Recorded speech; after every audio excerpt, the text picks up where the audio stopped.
کتنا بڑا لفظ ہے حق،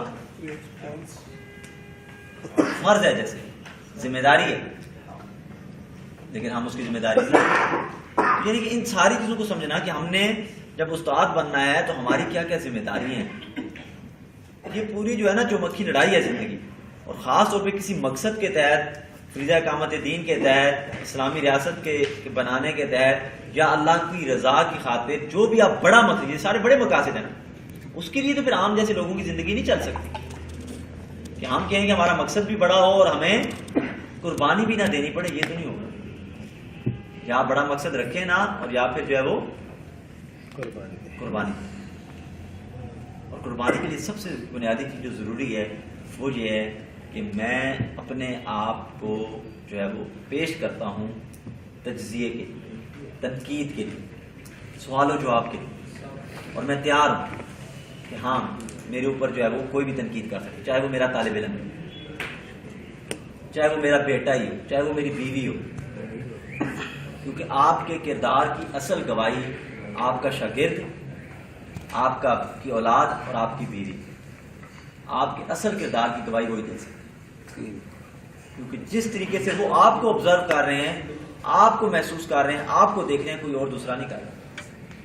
اور خاص طور پہ کہتے ہیں کہ جس کی بیوی کسی شخص کے بارے میں اچھی رائے دے دے تو شاید اس سے مضبوط کردار کا کوئی شخص نہیں. اختلاف کے باوجود، فرض میں اختلاف ہو جاتے ہیں میں بیوی، لیکن وہ کہے کہ نہیں میرے شوہر میں یہ کوالٹیز ہے، یعنی کہ اتنی اہم چیز ہے. اور حضور صلی اللہ علیہ وسلم نے فرمایا کہ تم میں سے بہتر وہ ہے جو اپنے اہل کے ساتھ. یہ کتنا اہم جملہ ہے. اور میں سب سے زیادہ اپنے گھر والوں کے ساتھ. کتنا اہم جملہ ہے. یعنی کہ حضور صلی اللہ علیہ وسلم نے کتنے بڑے مسئلے کو حل کر دیا سر. یعنی کہ یہ بڑی اہم چیزیں ہیں جن کا ہمیں، چھوٹی چھوٹی چیزیں ہیں اور ان کا ہماری پوری زندگی پہ اثر پڑ رہا ہوتا ہے. دیکھیں پہلی بات، ہم اس فیملی کے اوپر کام کرتے ہیں، پڑھاتے ہیں، بڑی اہم بات ہے.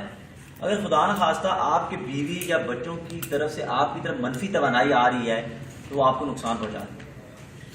آپ چاہیں یا نہ چاہیں، آپ بیٹھے ہوئے کلاس روم میں ہیں، آپ کی بیوی نے وہاں آپ کے اوپر غصہ کیا ہے، گھر میں بیٹھ کے 200 کلومیٹر دور وہاں سے ایک توانائی چلی ہے، منفی توانائی، اور وہ آپ کلاس میں بیٹھے ہوئے استاد کے اوپر اثر انداز ہو رہی ہے.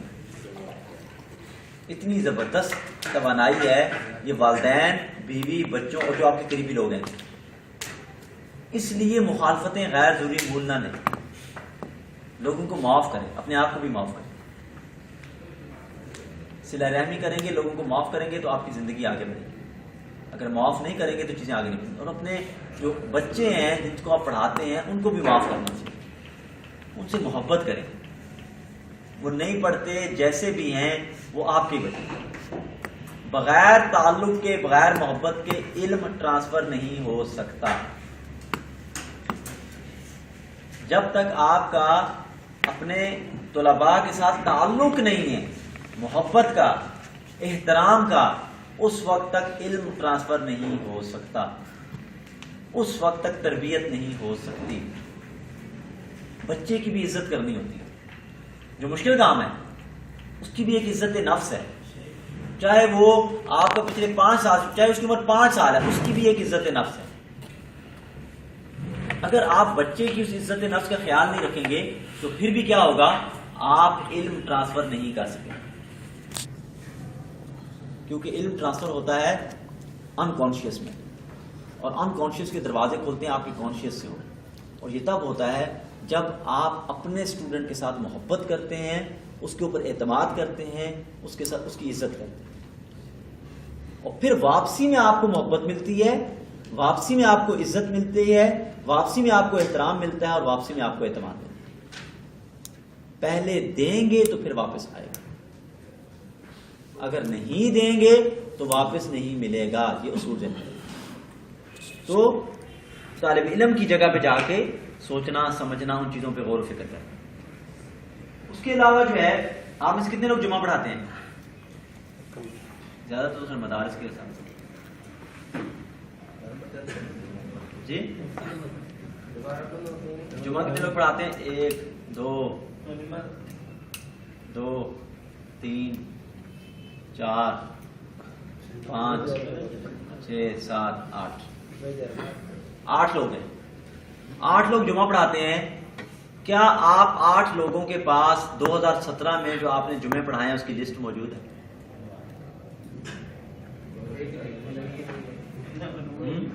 آپ کے پاس موجود ہے. پورے 2017 میں جو آپ نے پلان کیا تھا کن کن موضوعات پہ پڑھائے ہیں؟ سیرت پہ جیسے ایام جو ہے جو ایام ہوتے ہیں اخلاقیات ہے، معاشرتی برائیاں اور شوہر کے حقوق، بیوی کے حقوق، بچوں کے حقوق، معاشرے. کون سی آپ کراچی میں پڑھاتے ہیں یا سندھ وغیرہ میں؟ کراچی میں. کراچی میں کس جگہ؟ فور کے چرنگی. کس میں؟ فور کے چرنگی آگے. اچھا. آپ کے جمعے کا دورانیہ کتنا ہوتا ہے؟ کتنے منٹ آپ جمعہ پڑھاتے ہیں؟ 45 منٹ. 45 منٹ جو آپ جمعہ پڑھاتے ہیں اس میں کتنے % لوگ ہیں جو آپ کی تقریر یا آپ کا خطبہ شروع ہونے سے پہلے موجود ہوتے ہیں؟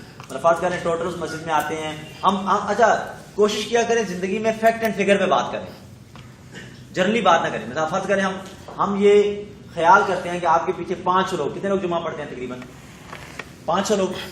500 لوگ جمعہ پڑھتے ہیں. 500 لوگوں میں سے کتنے لوگ ایسے ہیں جو خطبہ شروع ہوتا ہے تو موجود ہوتے ہیں؟ 50 20 100 50 کے قریب.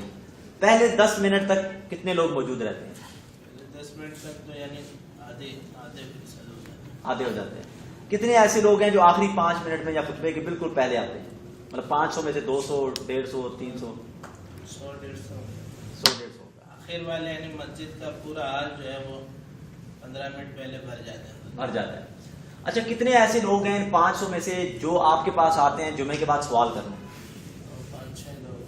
5-6 لوگ ہوتے ہیں. وہ جو 5-6 لوگ سوال کرنے آتے ہیں کیا ان کا جمعے کے اس موضوع سے تعلق ہوتا ہے یا ویسے ان کو جو زندگی میں مسائل پیش آ رہے ہوتے ہیں اس کے مطابق؟ بہت سارے یعنی عموماً تو اسی جمعے کے مطابق ہوتا ہے کہ ان کے ذہن میں کوئی تشنگی رہ گئی ہوتی ہے یا کوئی بات رہ گئی ہوتی ہے تو آپ سے آ کے سوال کرتے ہیں کہ اس مسئلے کا. اکثر اس طرح ہوتا ہے، کوئی دوسرے سوالات کرتے ہیں لیکن اکثر. کیا آپ اپنے مقتدیوں کو بتاتے ہیں کہ اگلے جمعے کو میں یہ خطبہ دینے جا رہا ہوں؟ اگر وہ ابھی سیرت کا چل رہے ہیں تو سیرت میں اگلا موضوع اخلاقیات پہ ہوگا. نبی صلی اللہ علیہ وسلم کے اخلاق، مدینہ میں نبی صلی اللہ علیہ وسلم، یہ پورے میں 1 مہینے کے موضوعات ہمارے کو آتے ہیں. اچھا کیا آپ جو موضوعات پڑھاتے ہیں مثال کے طور پر آپ نے سیرت پڑھائی، اس سیرت کا ایک نوجوان کی زندگی کے ساتھ، ایک عورت کی زندگی کے ساتھ، ایک بچے کی زندگی کے ساتھ، یا جو آپ کے پاس وہ جو مرد آیا ہوا پڑھنے اس کی زندگی کے ساتھ تعلق آپ لنک کرتے ہیں؟ جی. فرض کریں میں یہ کہوں کہ آپ کی مسجد کے جو نمازی ہیں ان کا ایک بیٹا ہے جس کی عمر ہے 1 سال، اس کو آپ کی مسجد سے کوئی فائدہ ہوا ہے؟ اس کا تو فائدہ نہیں ہوگا لیکن اس کا کیا نہیں دیکھیں فائدہ ہمیں بچے تک پہنچایا. اس طرح یہ ہوتا ہے کہ میں نے بچوں کے نبی صلی اللہ علیہ وسلم کے اس میں بچوں کے ساتھ کیا معاملات ہیں، مزدوروں کے ساتھ کیا معاملات تھے، عورتوں کے ساتھ کیا معاملات تھے، نبی صلی اللہ علیہ وسلم بیعت تھے شوہر بیوی کے ساتھ کیا معاملات تھے، نبی صلی اللہ علیہ وسلم بیعت تھے والد، نبی صلی اللہ علیہ وسلم بیعت تھے سسر اور بیعت تھے داماد، کیا تھے وہ، ان کے ساتھ کیا تعلقات تھے، کس طرح تھے وہ. آپ کی جو جمعہ کی جس مسجد میں آپ نماز پڑھاتے ہیں اس میں تقریباً کتنے گھر ہیں جو آپ کی اس کے ساتھ لگتے ہیں مسجد کے ساتھ؟ فرض کرنے میں جو اس کا ایریا بنا، ہر مسجد کا ایک ایریا ہوتا ہے نا کہ یہ اس ایریا تک کی کہ گھر میرے اس کے ساتھ 300 گھر ہیں 400 گھر ہیں جو میرے اس کے ساتھ لگتے ہیں. شہر میں اس طرح اندازہ لگانا مشکل، تقریباً 300 گھر ہوں گے. مائک لگے ہوتے ہیں دور تک آواز نہیں آواز جانے کی بات نہیں کر رہا، وہ لوگ جو آپ کی مسجد کے ساتھ اٹیچ ہیں وہ ان کا یہ ہوتا ہے کہ جمعہ ہم یہاں ہی پڑھیں گے، وہ کتنے گھر ہوں گے؟ 200 گھر ہوں گے. 200 گھروں میں سے فرض کر لیں کہ صرف مرد جمعہ پڑھنے آتا ہے یا بالغ لوگ جمعہ پڑھنے آتے ہیں، لیکن اس گھر میں عورتیں بھی ہیں، اس گھر میں بچے بھی ہیں. یعنی اس کا مطلب یہ ہو گیا کہ آپ کے مقتدی صرف نمازی نہیں ہیں، اس نمازیوں سے جڑے ہوئے بچے، اس نمازیوں سے جڑے ہوئے عورتیں وہ بھی ہیں، تو آپ نے ان کا بھی خیال رکھنا ہے. ٹھیک ہے. اس کے بعد کیا آپ نے کبھی یہ کوشش کی ہے مقتدیوں سے پوچھنے کی کہ ہمیں کن موضوعات پہ بات کرنی چاہیے، کیا ایشوز ہونے چاہیے، آپ لوگوں کو کیا پرابلم ہے؟ شروع میں تو اس طرح تھا میں، لیکن وہ کچھ لوگوں نے مجھے ان سے بات چیت ہوئی تو انہوں نے کہا اس ہمارے علاقے میں یہ مسئلہ جب شروع میں ہوا، پھر میں نے زیادہ تر معاشرتی مسائل جو ہے اس کو